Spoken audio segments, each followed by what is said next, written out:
The United Veterans Coalition of Colorado, UVC, is a nonprofit coalition of 50 chartered and federally recognized veteran service organizations. They've been proudly supporting veterans for 48 years and recently introduced us to a 99-year-old Jacqueline Melvin. Now, she is one of only 2 remaining of the elite 108 Navy flight nurses of World War II. During her service, Lieutenant Melvin traveled between Guam and Okinawa several times.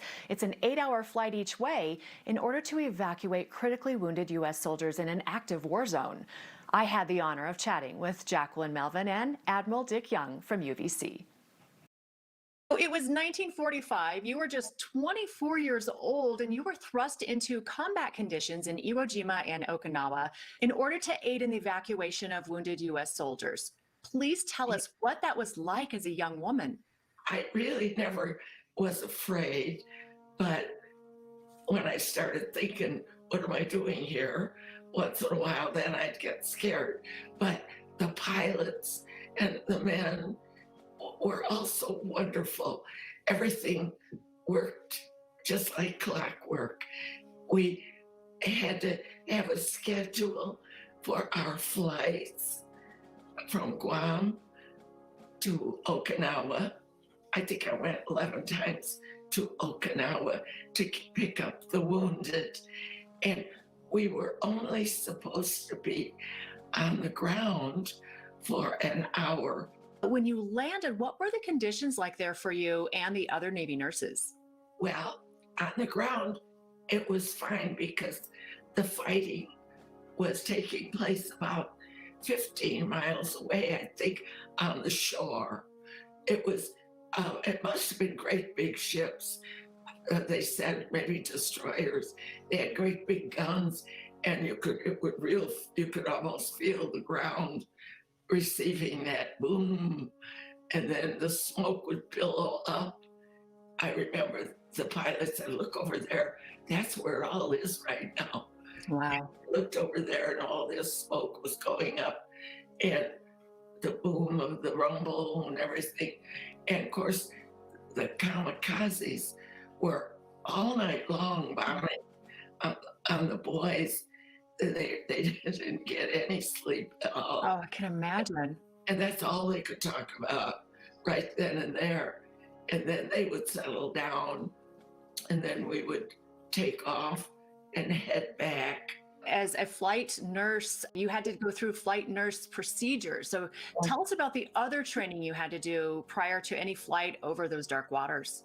We had doctors that lectured to us and nurses, and we had to sit in chambers. The hyperbaric chambers, right? Yes, that's the word. We had to sit there until one of the girls passed out. And they explained to us that's what's going to happen.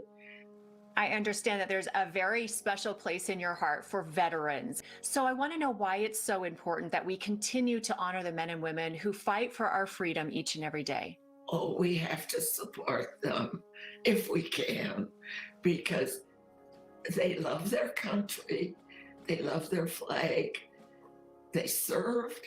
I just think it's so important for our country.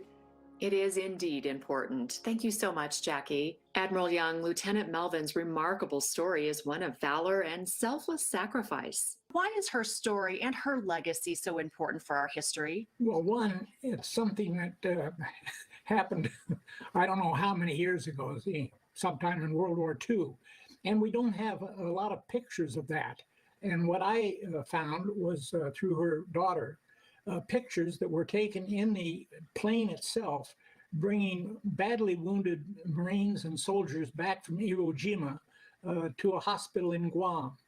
Those pictures, to me, speak much better than any words as to the valor of not only the soldiers who were fighting the war, but of the nurses and the other people who were taking care of them. She is one, her daughter's another. We have a number of retired nurses here in Colorado, and they all are, believe it, they all are still very heavily involved in helping veterans. And that's a remarkable feature, I think. What can folks in our Colorado communities do to help support the mission of UVC?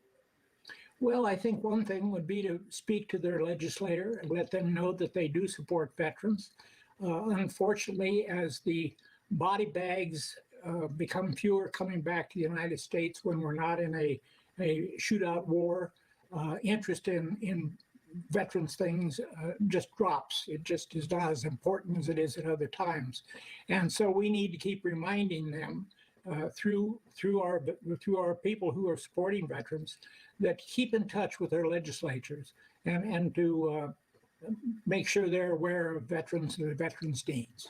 Jackie and Admiral Young, thank you so much for your time today and for sharing stories and the importance of UVC. We appreciate it. And thank you very much for doing this. Thank you very much, too. Nice meeting you, Admiral. Honor. It's an honor.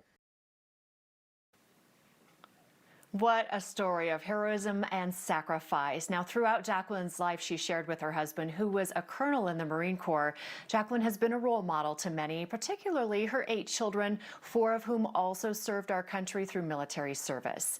To learn more about United Veterans Coalition of Colorado and the work they do for Colorado veterans and veteran families, visit their website, uvcoc.org.